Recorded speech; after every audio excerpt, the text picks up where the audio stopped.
Welcome and thanks for joining us for another episode. We're going to be talking today about packet capture tools. And I'm kind of familiar, at least with the names of these. I've heard them talked about, things like Wireshark and TCP dump, but we're actually going to see these in action, right? Just a little bit, yeah. And we need to know a few of the bobs and bits when it comes to these. And we're not going to become experts in them in any way, shape, or form, but we are going to get our hands a little bit dirty and get a little more familiar with them, hopefully.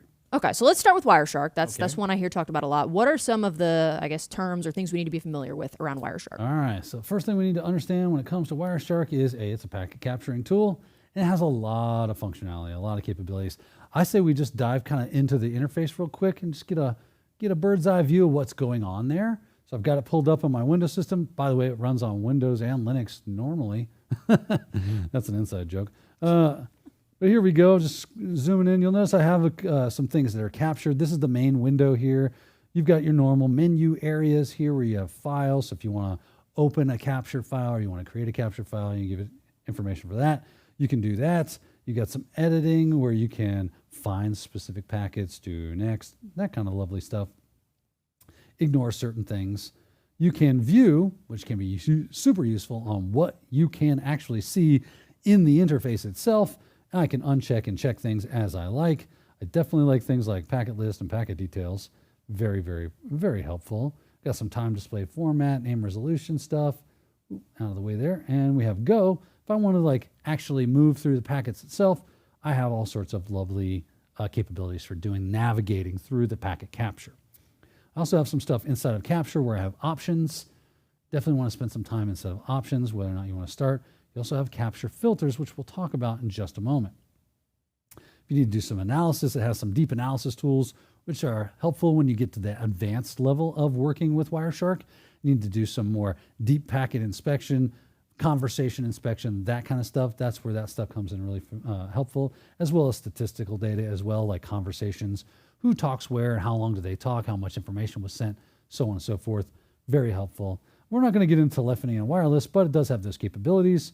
Also a few tools for you, like firewall ACL rules, credentials, and if you're into that Lua scripting, well, you can get crazy with that. Of course, there's always a help file, which I highly recommend, because guess what? The information on how to work the dang thing is in the help file, so read that. But if we come back down, you'll notice that some of that stuff is in a quick menu right here, right? Like moving and navigating through the capture itself, doing a search, like if I want to find a specific packet, maybe I want to reload this file, maybe I want to close this capture, so on and so forth. We got automatically scroll. You can draw packets using your coloring rules. So if you want to redefine the coloring rules other than default, you can do that. So it's very customizable, very user, make it the way you like it friendly, okay? And then from there, this is going to be very useful for us. This is where we can implement hard logical operators along with filters to make searching and looking through our information a whole lot more simple. Some of those logical operators to me look like they're obvious. Yes. Looking at them, like the one for and is 2 ampersands. And I'm like, okay, that makes sense. But then the one for or is the 2 pipe characters. Where have you seen these characters before, by the way? In Linux, you'll type stuff like that in. I do. So but that's really the only place would be watching you do stuff. Yeah. So logical operations, this is probably seen it in a math class if you've taken any kind of advanced math. It's normal to see this kind of stuff. I'm not part of this conversation. Ands and ors, right? That we're doing logic through mathematics or philosophy. That can also be there as well. But if you've done any kind of scripting or coding, this should be very familiar to you. And they're just the same as what you're used to. Like you said, you got a couple of double ampersands. What does that mean? Right? So if we take a look, she means this. If you see that double ampersand, it means it's a logical and. Okay? So it's, if we have A and B and you want something, you say, and you have a logical and between it. So if it looks like this, A and B, that means it has to be both A and B at the same time. If you do not have that condition, then you do not report as true. You move on. Okay? That's what they mean by a logical and. It must be both. You can also type the word and. Oh. Maybe that's a little more intuitive for some people who haven't worked with structured coding and that kind of stuff. just the idea of, oh, I can just say this and this. I'm looking for this and this. Cool, I'll find it for you. Along those same lines, we also have or. So I want A or B. So if either of those things are true, return the result for me. Zang, we like that. Again, going back to our coding practices, that might look like that double pipe that you were talking about, like this. Right? Stop it. So we got A or B. That's what that double pipe is. Now you also have not this or that. Okay? How does that look? Well, the word not, like so, or, just get a little closer here. It might look like that. The exclamation point for most coding languages is a negation, a not that. So if you see that, it means nicht, no thank you. Nein in German. Well, when we get into multiple languages, as if it's not enough information already. Yeah, you know. We start speaking in different languages. Gotta have fun, right? And then there's also equals and not equal to. Equals and not equals. So if I want something that is this, just one thing, bada bing, right? So what does that look like? It's a double equal sign to make it equals, or you do EQ. Like that, equals. If I want not equals, it's going to be NE, not equals, or you do not equals. Because remember, exclamation point usually means not that. Oh, and we just saw that. We did. Like 2 See minutes how I ago put that together? with the Like exclamation. Okay, it's Yeah. all making sense now. The wheels are starting to turn. Now, we've been using A and B, but that's not obviously, because you'll notice that this line is a little pink in coloration. That's it going, hey, invalid filter. Ah, okay. Newsflash. It's going to do that even when it is valid sometimes. Just welcome to the world we live in. Computers hate us, hate them back. It works for me. So, It's therapeutic for you. yeah, it really is. It's really cathartic to tell you to hate it.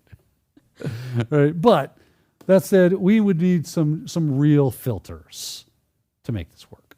Okay. So, but for the purposes of just showing what these logical operators look like, it's you can use A and B. Right, I just wanted you to that's see fine. those Yeah. logical. Just want us to get a visual. You got it. And then there's also, you mentioned like filters, so you can filter by what, like IP and port and even flag and stuff You like can that, right? filter on a ton of stuff. Can you filter by more than one thing at once? Yes, you can. Right? You know how? No. You use a logical operator. Oh. Right? Or you just add them, string them together. Okay. Right? So sometimes you'll need a logical operator. So maybe I want to filter on the source port is 80 and the destination port is 4444. If it's not those things together, keep on going. So if it's port 80 and 4445, it doesn't hit. But if it's 4444, then you get it. If I say, if it's on source port 80 and or the source port is 443, you get the idea, right? Give me those hits. So how does that look? Here's I say this. Let me do this for you. I'm going to give you some of the common filters that are going to be used. So you can filter by things like IP address. To get that, I can say IP.adder, like so. And then I say that it equals, double equals, and then give it an IP address. Like that. You'll notice that that is a green comments. It likes this. And if I hit enter, I will only see, you'll notice that, well, this says 200, Daniel. But in that packet is the IP address that I'm looking for. I didn't say source. I just said IP. If that IP shows up in the packet capture, I want that result and I want it here. Filter out everything else, right? If you need to clear your filter, there's a little, all the way at the end of your little bar, there's a little X right there. You can clear that out, okay? Let's go back. So that's how you search for IP. You can also search for the destination or source IP as we like. So do IP dot, just like we do dest for destination. And I can say that equals 192.168.202.200 maybe, right? You'll notice it's still complaining that that's not true, Daniel. I don't like that IP. Just because it doesn't see anything that is that destination. Maybe if I change that to 132, I would get a little more action out of it, but I don't. Like I said, normally it should be like, hey, maybe I made a typo. Oh, you know what? Is that a space right there? No, it's not. Yeah. What if you look for it as a source IP instead? If you're looking for source, it should be SRS. And a lot of times it will try to help you. So, oh, you know why? That's why I put DEST and not DST. Ah, okay. There's my problem. Which is nice that there are those drop-down filters because typos occur, as they do. But source would be SRC, I believe. Ooh, SRC. Yeah, there it is. And you can see it does source host or source route host, whatever you like. But I have SRC and it's good to go. It likes that. So there's your by IP, by destination IP, by source IP. Not the only game to go on, though. We have a couple other cool ones. Like you mentioned port and flag. Yeah. So let's check those. Those are actually really good ones. So if we look for that, we can say things like TCP dot port equals, and obviously 192, that's not correct. Like so. Helps if I put an actual port like 80. It likes port 80. It found port 80, green. Good to go. So if you want to look for that port, then you can find that port. And then you said flag was another one. Yeah, let's just back this up. We'll do TCP dot flags. I believe it is, yeah, flags, plural. Okay. And then you have dot whatever. And then that is the flag. So I see a push flag. I see a fin flag. So if I wanted fins, it will find all the fin flags that were set in a TCP packet. So in this case, you're not using those logical operators. I don't need it. It's just kind of built into the method. Okay. If you wanted to look for more than one flag at once, would you then have to use okay, gotcha. Then I would say and TCP dot flag or TCP dot flags dot sin. It's all coming together. Right? There you all go. Starting to make sense. Works. And then you can search by protocol as well. By protocol. We actually kind of saw that as I started typing TCP, because you'll notice TCP hit green, right? Ah. You can just do TCP and then tell it what protocol you want. So if I want ARP, I can do that. It's looking through the filtered results right now for that. So I have to clear all my filters out. Or maybe there was no ARP. But I can do other things too, like IP. I can do TCP, right? Or, I'm sorry. Just pick your protocol. That's what I'm trying to say. Pick TCP, pick ARP if I want ARP. Notice that's green, right? UDP, other ones, HTTP. You just pick what protocol you want. Got a little crazy there for a minute, but I'm back to reality. Back to reality. Yeah. Back to life, back to reality. You made it. Yeah. Thank you for joining us. So lots of different things we can do with Wireshark. And that's really just, that's just searching for the stuff. I know Wireshark does a bunch of other stuff. So, but good to know some of the things you need to be familiar with to navigate. And you mentioned the help file too, which always helpful. Helps. Shocking. But Wireshark's not the only game in town. We also have TCP dump, right? TCP dumps. If you're working in the Linux world, obviously you could be using Wireshark, and honestly, Wireshark's typically the gold standard. But maybe you're stuck on that command line. There is T-Shark, which is Wireshark, but they don't mention that. So I'm going to mention TCP dump. It is universal though. Like almost all Linux systems, it's very likely that TCP dump will be installed. So it could be useful for you. You need to get it quick and dirty. It's very powerful. Can do, I want to say, just about everything, if not everything that Wireshark can do. It's just done from the command line, right? Or the terminal interface. So a couple things we can do is get it fired up, right? Let's jump in here. I got Kali back up. And what I would do is I would say sudo TCP dump. There's your command right there. You tell it what interface you want. For me, it's going to be ETH1, ETH1. And it's just a dash capital I, of course. Read the man page, look at the help file, fire this thing off and kind of see what these switches do. Again, kind of like Wireshark, I'm just going to kind of give you those standards, those, oh yeah, this is what everybody should kind of know kind of thing, right?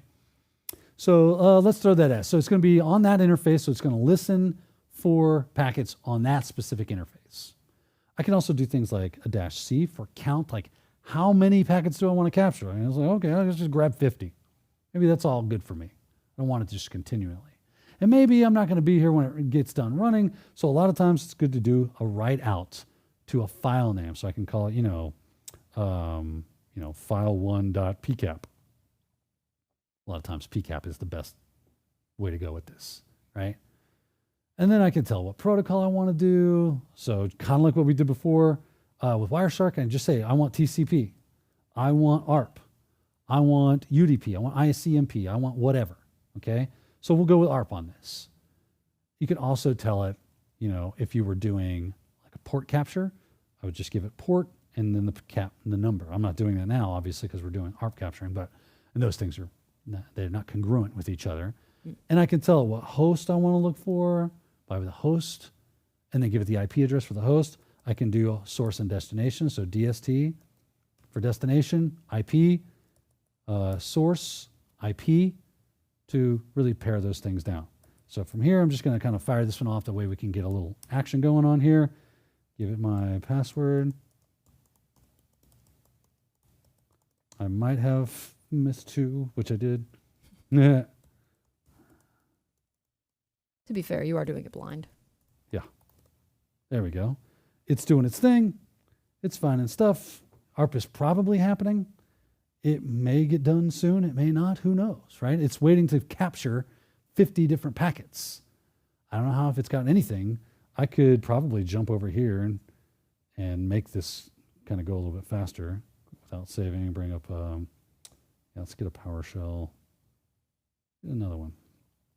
And do like ping 192.168.22.132. I do believe that's it. Hopefully now things are happening. If not, we'll just control C it. I'm not really worried about that. And let's see here. We can cat file 1.pcap.